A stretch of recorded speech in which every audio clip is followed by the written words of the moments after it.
Namaskaraha. In this video, we'll talk about two special sounds in Sanskrit, Jihvamuliya and Upadhmaniya. What are their characteristics and how they have to be pronounced? Namaskaraha. Asmin Drshyanke vayam Jihvamuliya tatha Upadhmaniya इति शब्दयोः विषये चर्चां कुर्मः। अनयोः शब्दयोः लक्षणानि कानि तथा उच्चारणं कथं कर्तव्यम् इति पश्यामः। Let's look at the following sentences. धर्मक्षेत्रे कुरुक्षेत्रे समवेता युयुत्सवः मामकः पाण्डवाश्चैव किमकुर्वत Sanjay. This is the first shloka of Bhagavad Gita. Bhagavad Gitayaha Pratama Shlokaha. Dharmakshetre Kurukshetre Samaveta Yuyotsavaha Mamaka Pandavaschaiva Kimakurvata Sanjaya. So the highlighted part there, Mamaka Pandavaschaiva. If we are pronouncing these two words separately, Mamaka Pandavaschaiva. So the end of the first word, there is a visarga, and it is pronounced as a visarga, as you can hear it, Mamaka Pandavaschaiva. But when those two words are pronounced together, how does it sound? Mamaka Pandavaschaiva. When they are separate, Mamaka Pandavaschaiva.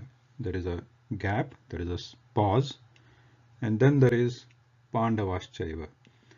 But when they are pronounced, uttered together, like Mamaka Pandavaschaiva, that sound, after the visarga, immediate sound of that pa is a distinct sound which is a combination of that visarga and pakara, or the sound of pa.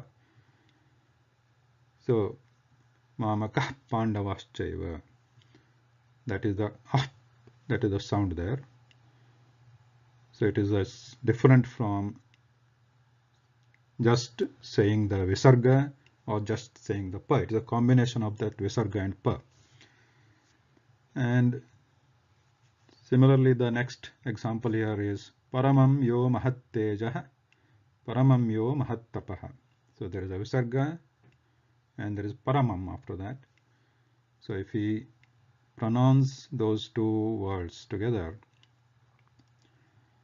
Paramam yo mahattejah, Paramam yo mahattapaha, Tejah Paramam, like that. This is from Vishnu Sahasranama. The next example similarly is Vidwan Kah Kah Samarthascha. But if you are again pronouncing them together, Vidwan Kah Kah Samarthascha, like the Kah. Same thing, next one, similar example. Naivakriti Phalati. Naivakriti Phalati. There is a pause. If there is a pause, visarga is heard separately and phalati is heard separately. Now, saying them together, Naivakriti Phalati, Naivakriti Phalati, that tif phalati, that after the visarga and fakara, they tend to merge together. So that gives a distinct, different sound than separately saying visarga and the sound fa. So these sounds, these two sounds, the visarga followed by pa sound, or visarga followed by ka sound, visarga followed by pa sound, they are considered distinct sounds in the Sanskrit, the sound system. So these kind of sounds are called Jihvamuliya and Upadhmaniya. What are the characteristics of Jihvamuliya and Upadhmaniya. Let us see. Jihvamuliyasya tatha Upadhmaniyasya lakshanani kani iti pashyamah. When a visarga is followed by k or kh, that sound which comes out is called Jihvamuliya. When a visarga is followed by p or ph, the sound which comes out is called Upadhmaniya. Once again, the sound resulting when a visarga is followed by k or kh is called Jihvamuliya. The sound resulting when a visarga is followed by p or ph is called Upadhmaniya. The visarga itself is a parashrita sound or a dependent sound. It cannot be pronounced independently. It always comes after a swara. Visarga is a dependent because it comes after a swara. Similarly, these Jihvamuliya and Upadhmaniya both are parashrita or dependent. They cannot be pronounced it by themselves. They need visarga before and they need kakara, khakara or pakara or phakara after the visarga. So they are dependent sounds. And what is the location of origin? Where do they originate in the cavity of the mouth? As the Shiksha Shastram says, the sthanam for Jihvamuliya is Jihvamulam.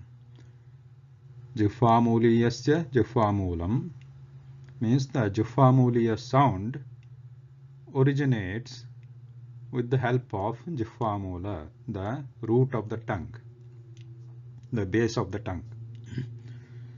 And where does the Upadhmaniyam or Upadhmaniya originate? Upadhmaniyanam Upadhmaniyanam Oshthav means Upadhmaniya. The sound Upadhmaniya originates with the help of lips. And kakara and khakara, if those before ka and kha, if there is a visarga, then there is a that sound is Jihvamuliya. And Jihvamuliya sound itself originates from the base of the tongue. And Upadhmaniya originates with the help of the lips. So for example, here the kakhanati, dukkha. So in that, the visarga followed by ka or kha originates from the base of the or the root of the tongue. And dukshaphalati, tataphalati. So there the sound affalati is produced with the help of the lips. And another aspect is the prayatna, or the effort required as per the Shiksha Shastram or the science of pronunciation is to pronounce these two sounds, Jihvamuliya and Upadhmaniya. They need vivruta kantha or relaxed muscles in the kantha or the neck. Shwasanupradana means when we pronounce these sounds, a breath is heard, just like ka, kha. So they are all breath-based sound. Aghosha, when they are pronounced, ghosha is not heard. Ghosha means a resonance of sound. Like when we say g or gh, so g, gh, ma. After pronouncing those g, gh, ma, so there is a slight hearing. We can hear that resonance or a sound. But when we say k, cha, these are muted. After pronouncing them, there is no resonance heard. So this Jihvamuliya and Upadhmaniya both are muted sounds or aghosha. And Mahaprana, both are Mahaprana sounds, are requiring more strength of breath while pronouncing them, similar to saying cha, jha, gha, dha. So these letters also Mahaprana letters requiring more strength in the breath. Mahaprana. So Jihvamuliya and Upadhmaniya both require more strength in the breath. So that is Mahaprana. These are the characteristics or Lakshanani as per the Shiksha Shastram for this Jihvamuliya and Upadhmaniya. So the Visarga, when followed by Ka or Kha, Visarga followed by Pa or Pa, that Visarga is produced like a half, not full. For the full Visarga is not pronounced while pronouncing the Jihvamuliya and or Upadhmaniya. And immediately the Kakara or Khakara, Paka or Phakara is pronounced, like Kakak, Kakaha, Rukshafalati, that Rukshafalati. So there is Visarga changing into that Pha, Visarga changing into Ka. So that distinct sound which is heard, that is Jihvamuliya and Upadhmaniya. Some more examples of Jihvamuliya and Upadhmaniya. Vasanta samaye prapte kakha kaka pikha pikaha. So this is popular Subhashitam. Vasanta samaye prapte kakha kaka pikha pikaha. So all the Jihvamuliya and or Upadhmaniya sounds are highlighted here. After that, in that Kakha Kaka Pika Pikaha, so there is a Jihvamuliya sound there and Upadhmaniya also, because in the first one here Kakha Kakaha, the Visarga comes before Kakara. So this is a Jihvamuliya originating in the base or the root of the tongue, and Pika Pikaha. Here before the Pakara there is a Visarga. So this is a Upadhmaniya sound produced with the help of the lips here. Kakha Kaka Pika Pika. The next example is from Vishnu Sahasranama Stotram. Ishanha Pranada. Ishanha Pranada Prano. Actually this Dha Prano, this is also Jihvamuliya, because before that Pakara the Visarga is there. So here also before Pakara the Pa sound Visarga is there. So when we pronounce them together, it turns into Jihvamuliya and Upadhmaniya. Here in this case it turns into Upadhmaniya. Ishana Pranada Prano Jeshtha Shrestha Prajapatihi. Here also. So all these Upadhmaniyas can be heard here. Ishana Pranada Prano Jeshtha Shrestha Prajapatihi. The next one is Bhagavad Gita. Another Upadhmaniya.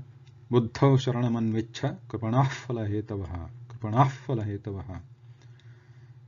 Swadharme Nidhanam Shreyah Paradharmo Bhayavaha. Bhagavad Gita. Shreyah Paradharmo here. Jagraha Ravana Sitam Budhakhe. If we pronounce them separately, it becomes Budhakhe. But when they are together, Budhakhe, Dhakhe. So that turns into Jihvamuliya here. Another Upadhmaniya coming here is from Ramayanam. Nanu Sadyo Vinitasya Drishyate Karmanah Phalam. That combination, Naffalam. So these distinct sounds, Visarga when followed by Kakara or Khakara is Jihvamuliya, and the distinct sound when a Visarga followed by Pakara, Pa sound or Pha sound is called Upadhmaniya. अस्तु, धन्यवादः, नमस्कारः।